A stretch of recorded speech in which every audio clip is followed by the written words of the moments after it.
The Battle of Lincoln, or the First Battle of Lincoln, occurred on February 2, 1141 in Lincoln, England, between King Stephen of England and forces loyal to Empress Matilda. Stephen was captured during the battle, imprisoned, and effectively deposed while Matilda ruled for a short time. The forces of King Stephen of England had been besieging Lincoln Castle but were themselves attacked by a relief force loyal to Empress Matilda and commanded by Robert, 1st Earl of Gloucester, Matilda's half-brother. The Angevin army consisted of the divisions of Robert's men, those of Ranulph, Earl of Chester, and those disinherited by Stephen, while on the flank was a mass of Welsh troops led by Madog ap Nuad, Lord of Powys, and Cadwaladr ap Gruffydd. Cadwaladr was the brother of Owain, king of Gwynedd, but Owain did not support any side in the anarchy. Stephen's force included William of Ypres, Simon of Senlis, Gilbert of Hertford, William of Aumale, Alan of Richmond, and Hugh Bigod, but was markedly short of cavalry. As soon as the battle was joined, the majority of the leading magnates fled the king. Other important magnates captured with the king were Baldwin Fitzgilbert, Bernard de Balliol, Roger de Mowbray, Richard de Courcy, William Peveril of Nottingham, Gilbert de Gaunt, Ingelram de Say, Ilbert de Lacy and Richard Fitzurse, all men of respected baronial families. It had only been the earls who had fled.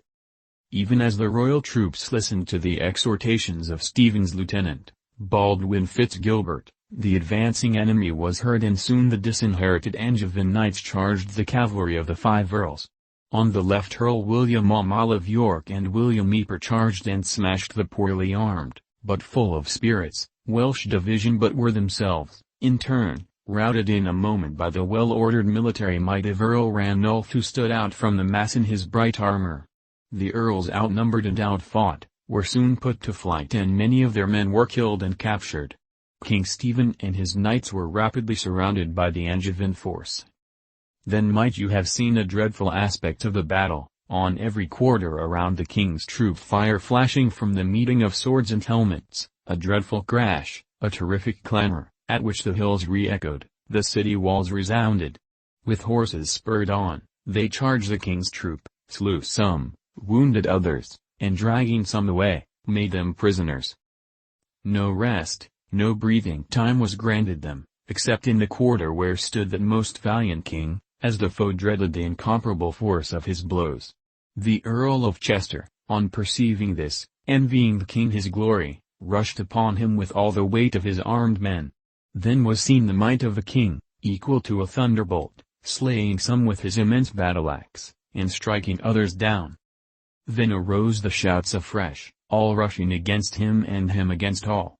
At length, through the number of the blows, the king's battle-axe was broken asunder. Instantly, with his right hand, drawing his sword, well worthy of a king, he marvelously waged the combat, until the sword as well was broken asunder. On seeing this, William Cohams, that is William de Canes, a most powerful knight, rushed upon the king, and seizing him by the helmet, cried with a loud voice, "Hither, all of you come hither! I have taken the king." The rest of his division fought on with no hope of escape until all were killed or had surrendered. Baldwin Fitzrichard and Richard Fitzurse, having received many wounds, and, by their determined resistance, having gained a mortal honor, were taken prisoner. After fierce fighting in the city streets, Stephen's forces were defeated. Stephen himself was captured and taken to Bristol, where he was imprisoned. He was subsequently exchanged for Robert of Gloucester, who was later captured in the rout of Winchester the following September. This ended Matilda's brief ascendancy in the wars with Stephen.